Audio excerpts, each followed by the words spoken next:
আমাদেরকে রক্তচক্ষু দেখে এখনো লাভ নাই। হাসিনার রক্তচক্ষুকে যারা ভয় পায় নাই, আপনারা সেখানে মশামাছি ছাড়া কিছুই না। গায়ের জোরে মামুর বাড়ি আপনার পেয়ে সবকিছু দখল করার চেষ্টা করতেছেন। বাংলাদেশে যদি আবার কেউ সেই ফ্যাসিস্ট হয়ে সেই শক্তি প্রদর্শন করতে চায়, আরেকবার জীবন দেওয়ার জন্য আমরা প্রস্তুত আছি। নির্বাচন কমিশন তাদের অবস্থান এখন পর্যন্ত এত মাস ক্লিয়ার করে নাই। জাতীয় নির্বাচনের পক্ষে আমরা সবসময় ছিলাম, আমাদের এনসিপি সবসময় থাকবে। তবে বাংলাদেশের ইতিহাসে 54 বছরেও 100% কোন ফেয়ার ইলেকশন আমরা দেখতে পারি নাই। সেটার পুনরাবৃত্তি এই 24-এর গণঅভ্যুত্থানের পরে আমরা দেখতে চাই না। আমাদের ভোটের অধিকার নিশ্চিত না হওয়া পর্যন্ত, নিরাপত্তা নিশ্চিত না হওয়া পর্যন্ত আমরা বাংলাদেশে কোন নির্বাচন দেখতে চাই না। যতক্ষণ পর্যন্ত প্লেইং ফিল্ড ক্লিয়ার ভাবে নির্দিষ্ট করানো হবে, সবার জন্য সমান অধিকার নিশ্চিত না হবে, ততদিন বাংলাদেশের মাঠে নির্বাচন হবে না।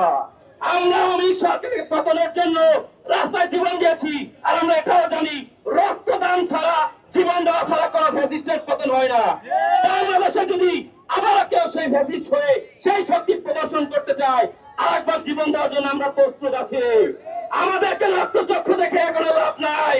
হাসিনার রক্তচক্ষুকে যারা ভয় পায় নাই, আপনারা সেখানে মশামাছি ছাড়া কিছুই না। আমরা আপনাদেরকে ক্লিয়ার মেসেজ দিয়ে বলতে চাই, আমরা বর্তমান সময়ে আপনাদের প্রতিটা সেন্ট্রাল মেম্বার, সিনিয়র নেতৃবৃন্দদের কাছ থেকে শুনতে পাই জাতীয় নাগরিক পার্টি নাকি কিংস পার্টি।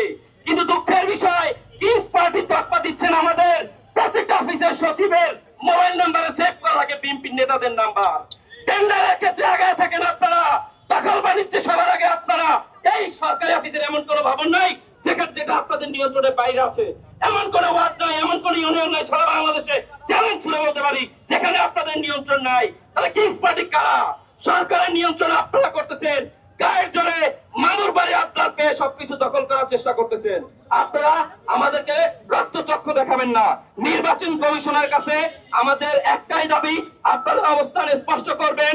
জাতীয় সরকার নির্বাচনের আগে স্থানীয় সরকার নির্বাচন দিয়ে আপনাদের ক্ষমতার সক্ষমতার যাচাই করে নেবেন।